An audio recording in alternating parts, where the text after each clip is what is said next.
It's bulb season here at Anderson Seed and Garden, and one of our favorite bulbs to enjoy throughout the holiday season and all the way through winter are our Amaryllis bulbs. And we bring in our Amaryllis bulbs direct from Holland, and we get the largest bulbs that we could possibly find. And the key with Amaryllis bulbs, as well as a lot of fall planted bulbs like tulips and daffodils and hyacinths, the bigger the bulb, the bigger the flowers, and the more flowers you're going to have, especially with the Amaryllis bulbs. So we bring in some extra big bulbs. So this is a 34 centimeter or bigger bulb, and you can see it's large. I can put my hands around it, but it's a really big bulb. But our biggest bulbs that we bring in are our 40 centimeter bulbs, and they are just massive. In some cases, you can hardly get your hands around the bulbs. And this one's actually got a flower bud and a leaf coming up already on the top, so it's getting ready to go. But the larger the bulb, the more flowers you're going to get, and they come in all kinds of colors. So there's white and pink and red and mixtures of all kinds of different colors, orange, peach. And once they start to bloom, it takes about 4 to 6 weeks for them to bloom. Once they start to bloom, you can enjoy them for 2, 4, or even 6 weeks. These really large bulbs will produce anywhere between 12 and 20 flowers, and so they'll continuously kick out flowers for about 6 weeks. So again, the bigger the bulb, the more flowers you're going to have. Our standard size bulbs will produce usually 2 and sometimes 3 flower stalks with 4 to 6 flowers on each stalk, and the big ones will produce 3 and sometimes even 4 flower stems with 4 to 6 flowers on each stem. So not unusual for these to put out 20 flowers and enjoy them for about 6 weeks. So I'm going to show you how to plant, and really there's some new techniques that have come out in just the last couple of years. So best way to start, and I know when you buy your bulb, you're going to be excited, you're going to want to run home and plant it up and get it going so you can enjoy it through the holidays. But what you really want to do is, University of Rutgers has been doing a lot of research with bulbs in conjunction with the Bulb Growers Association of Holland, and they have found that if you soak the bulbs for 18 to 24 hours in just lukewarm, room temperature water, they will produce a lot better, and they'll produce a lot quicker as well too. So I've taken this bulb and we've soaked it overnight, and it's ready to be replanted. And what happens is the roots on the bottom of the bulb, they kind of get dried out, and so as they're sitting in storage and as they get shipped to us from Holland, those roots get kind of dried out. So by soaking them in water overnight, it'll plump those roots back up. As you can see there's like a lot more roots that have like absorbed and pulled that water in, so it's more ready to plant, and it will just prepare the bulbs and get them ready to plant much quicker. So big difference in how those roots look. So what I'm going to do is after you've soaked it for the 18 to 24 hours, it's now ready to plant.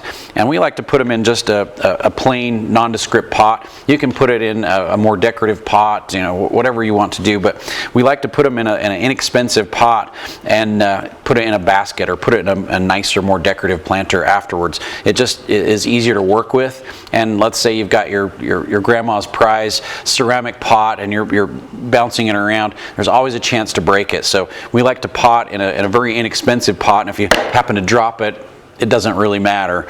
And then afterwards we get it planted, we can move it to our more decorative pot, make it look really nice. But definitely want to use a pot that has holes in the bottom. So if you can't see, there's holes in the bottom of that pot. We want good drainage for the pot, but we're also going to take a piece of paper towel. We're going to put that in the bottom of the pot so that it keeps our soil from falling through. Now, my favorite soil is the Fertilome Ultimate Potting Mix, and the Ultimate Potting Mix has a mixture of very fine sphagnum peat moss. It's got perlite. It's got some humate in there. It's got a water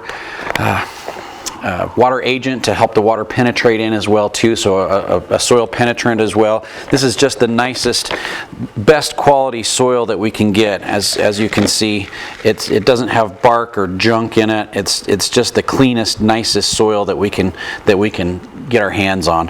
And so we're going to fill the bottom of this pot with our Ultimate Potting Soil from Fertilome. And I don't want to fill it all the way. I want to like put a little bit down there in the bottom, so we can get the root system down into the pot without damaging the roots. So I'll usually put about that much soil down in the bottom and try and make a little bit of an indentation right in the middle so that we can gently put those roots down in the bottom of the pot so it doesn't really damage the roots. So once I get that hole created down in the bottom of the pot, as you can see, there's nice roots that are really starting to come on the bulb. I like to get those roots down in the bottom of that pot, down where that hole is, and then gently put the soil in around it. So I'll hold it so that the roots are touching the soil, but they're not ground down into the bottom of the soil. So be real careful not to damage those roots as you're putting soil in. And then I'll pack the soil in around the bulb and gradually give that bulb somewhere to sit so that they're not compressing or pushing down those roots. So as I put the soil in around it, just going to gradually tuck it down in around the bulb.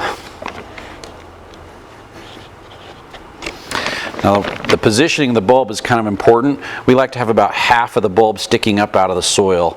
And so as I push that soil in around it, and then when we water it, that soil is going to settle just a little bit. So I'm going to fill up the pot a little bit more than what you would normally do, because as it hydrates and it absorbs up the moisture, it's going to settle just a little bit. We may have to add some soil a little bit later, but I'm going to put it in a little bit deeper than what I want it to be, because that soil is going to settle just a little bit. So that's looking about right now. So we'll push that soil in and around that bulb.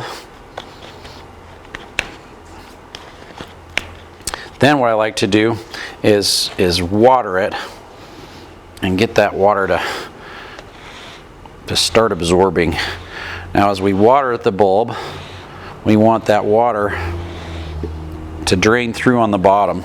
So I'll take this and I'll put it into a saucer, and we'll let that water drain through. And once the water has drained all the way through, then we know that that soil is well saturated. I'll pick it up and make sure it feels nice and heavy the way it's supposed to be.